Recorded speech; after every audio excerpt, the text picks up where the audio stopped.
They imagine velvet gowns, polished brass, the warm glow of gaslight behind frosted windows. But on a freezing winter morning in 1872, before dawn, London isn't glowing.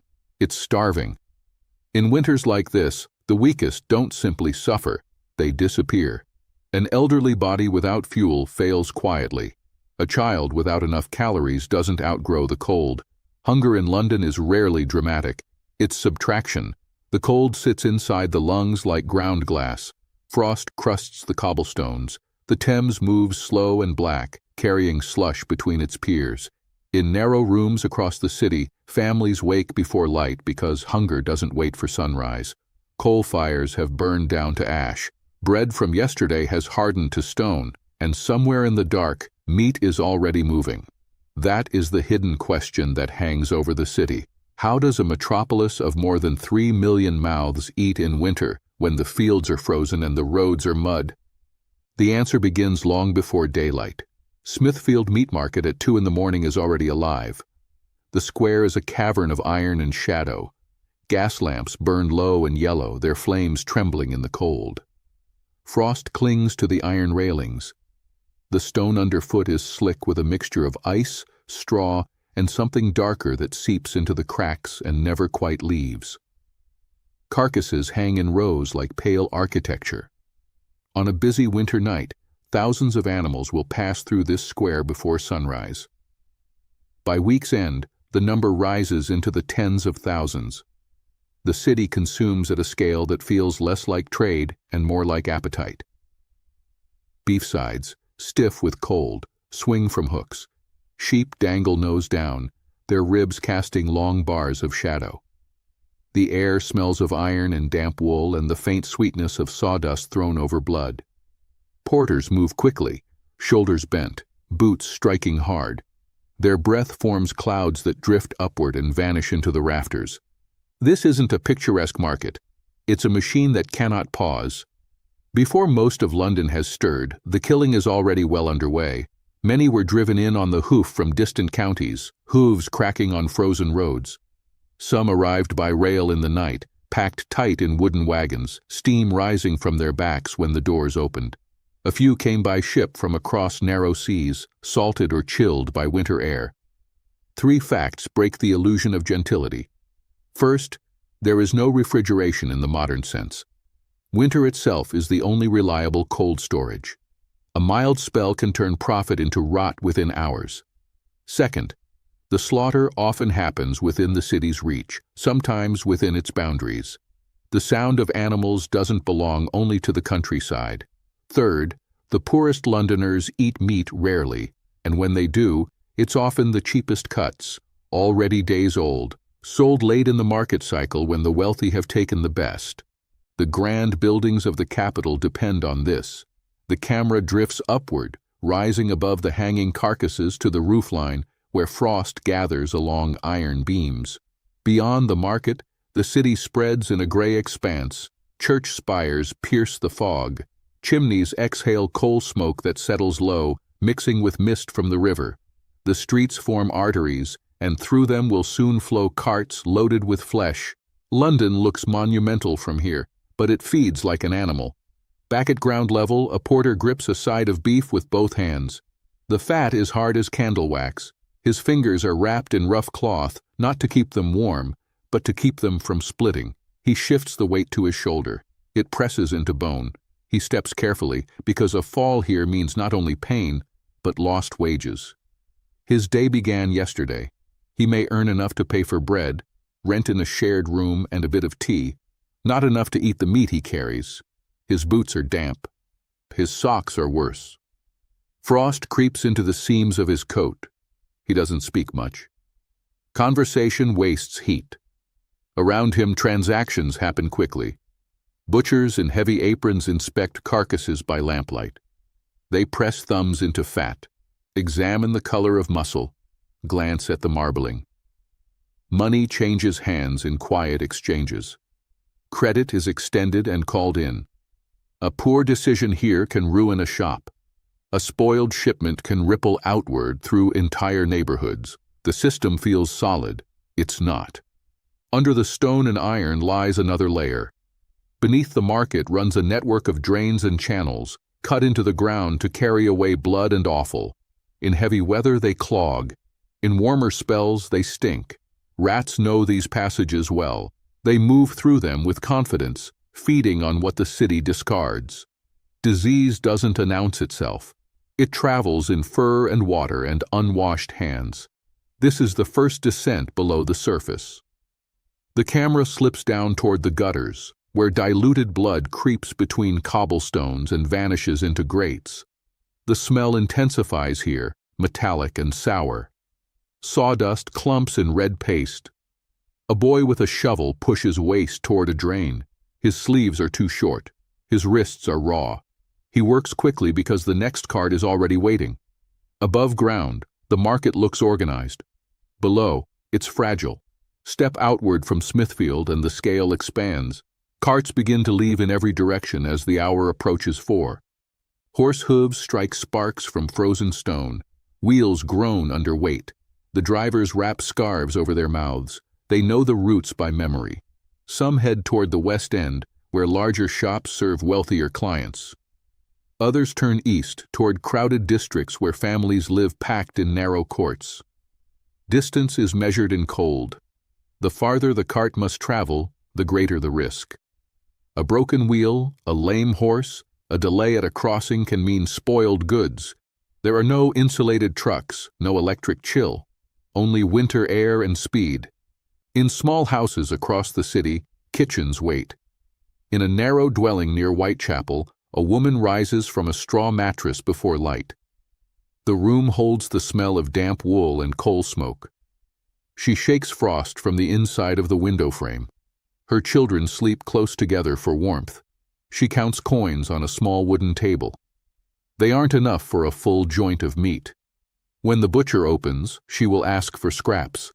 Bones with a little flesh still clinging, fat to render. A cheap cut that must be boiled for hours to soften. If she arrives too late, even those will be gone. Meat isn't only food here, it's fuel for labor. Men who work docks, factories, construction sites require calories dense enough to push against the cold. Without them, fatigue deepens. Injury becomes more likely. Illness lingers longer. Hunger isn't dramatic. It's slow erosion. Livestock markets in distant counties drive animals toward railheads. Farmers gamble on prices they won't know until arrival. Railway companies calculate schedules that must align with market hours. A delay in snowbound countryside can echo into the heart of London by dawn. Everything depends on timing. Here is the hidden machinery of the age. Animals raised months or years away converge in a single square at 2 in the morning so that by midday a clerk in Holborn can eat stew, a servant in Kensington can roast beef, and a dock worker in Limehouse can chew gristle from a bone. The illusion of abundance rests on relentless coordination. Midway through the night, a sudden disruption ripples through Smithfield. A shipment arrives late. The train from the north was slowed by ice on the line. The cattle stand restless in their wagon. When unloaded, one collapses on the cobbles, legs splayed, steam rising from its body into the freezing air.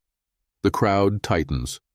There were seasons when disease moved faster than the trains, when whole herds were destroyed in the countryside, and prices inside this market doubled within days. And London has little patience for scarcity. If too many animals arrive weakened, prices shift. If word spreads of sickness, fear follows. There have been outbreaks before. Inspectors circulate with lanterns, peering into eyes, checking tongues, examining hides. Decisions must be made quickly. Slaughter or return, accept or reject, the pressure sharpens. A single diseased animal can contaminate tools, surfaces, hands.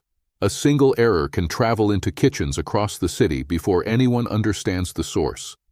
There is no central laboratory to test samples. Judgment rests in human observation, experience, and sometimes hope. The market doesn't stop. Even as concern flickers, knives continue their work. Steel flashes. The sound is rhythmic and final. Warmth spills briefly into the cold air, then fades.